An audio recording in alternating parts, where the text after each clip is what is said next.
I want to turn now to a developing story out of Africa. A shadow war once again pitting Western troops against Islamic radicals. It's happening in the northern city of Kona in Mali, a landlocked country in the western part of Africa. Now, last week, insurgents took control of the region, and soon after, French forces got involved. It was apparently not enough, though. Rebel forces are making advances despite French airstrikes, though the French military action prompted an Islamist leader to say that France had, quote, opened the gates of hell for all of its citizens. Now, today, the Associated Press reported that the U.S. has offered drones to help in the fight. Now, I want to bring in Nii Akwete, founder of the Democracy and Conflict Research Institute, to help us understand more about this region and about the conflict unfolding there. Hey there, Nii. Thanks for coming on the show. Give us a little perspective here. I mean, from what I understand, shortly after the death of Colonel Muammar Gaddafi, that's when France announced that it would intervene militarily in Mali. Talk a little bit about this. Yes, you know, Mali has actually been at war since January of last year. And this is when people, Malians, who had been living in Libya and fighting for Colonel Gaddafi, took their arms, hundreds of them, and went all the way to Mali. Now, Mali doesn't share a border with Libya, so they had to go through Niger and Algeria, and they got there and they started fighting the government as a continuation of an ethnic-based secession that has actually lasted for over 50 years. And the government's army, the Malian army, which the U.S. had been training for about 4 or 5 years, and some of us have written raising questions about it, collapsed very suddenly. And the fighters took over the northern 60% of Mali. But they also had allies. They were fighting for independence. Their allies were Islamists who wanted to impose Sharia law. They elbowed them aside, they took over most of the country, and they were implementing harsh rule, cutting off hands, stoning couples who've had children out of wedlock, a very harsh condition. And so the Africans, the Malians and the rest of the Africans took the case to the United Nations seeking help to take back their country. One other quick piece that is very important that I forgot. In March, one of the soldiers that the U.S. had trained actually overthrew the democratic government. So in Mali, you have a confluence of actually 4 crises. Wow, so much going on there. And I think it's important to note, too, that Mali gained its independence from France back in 1960 and then had its first democratic elections in 1992. Talk a little bit about, you know, what's happening now, does that undo sort of that kind of progress that was made? Oh, yes, absolutely. It destroyed it completely because, in fact, the coup led by the U.S.-trained soldier called Captain Amadou Sanogo, who the U.S. had trained over 10 years, he's been to the United States like 6, 7 times for extensive training. There was a month to go for the president to end his term. Former President Amadou Toumani Touré, he overthrew him, forced him into exile and governed, and the West Africans forced Captain Sanogo out. So he was actually trained by the U.S. government and overthrew the democratically elected government. A hard-fought, long-won democratic government. So it pained many of us, and that's one of the many criticisms that many of us have about U.S. policy towards Mali.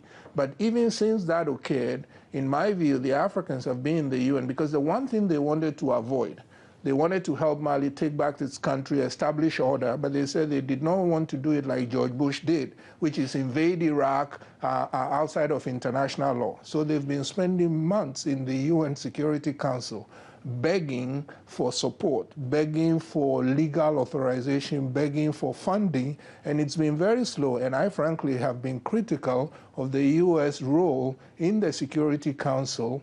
And just a couple of days ago, I came across a piece of news where the main U.S. soldier, the chairman of the Joint Chiefs, was saying, well, Mali, we don't think it is serious enough. I think Mali is hugely serious. It can destabilize all of West Africa.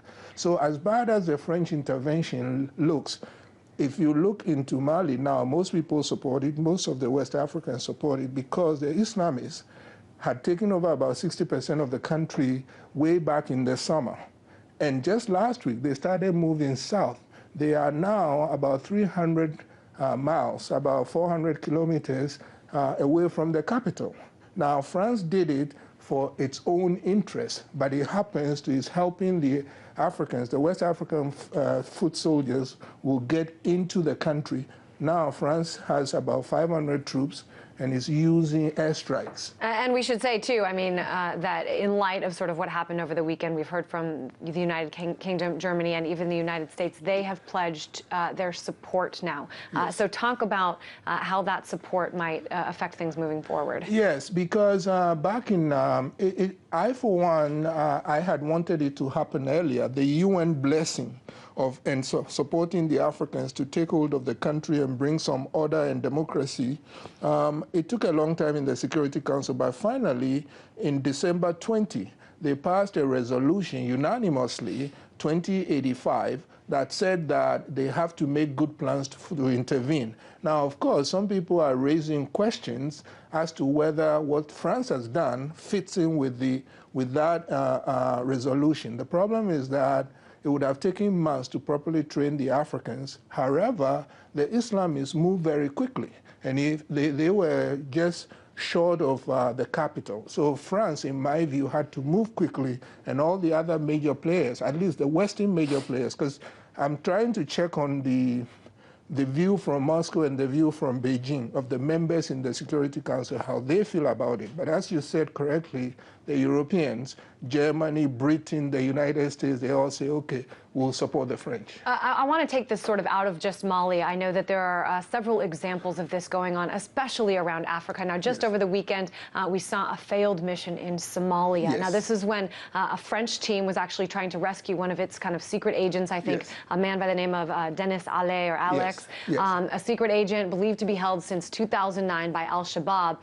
Apparently, though, insurgents killed the hostage during this raid, despite help from U.S. combat aircraft as well.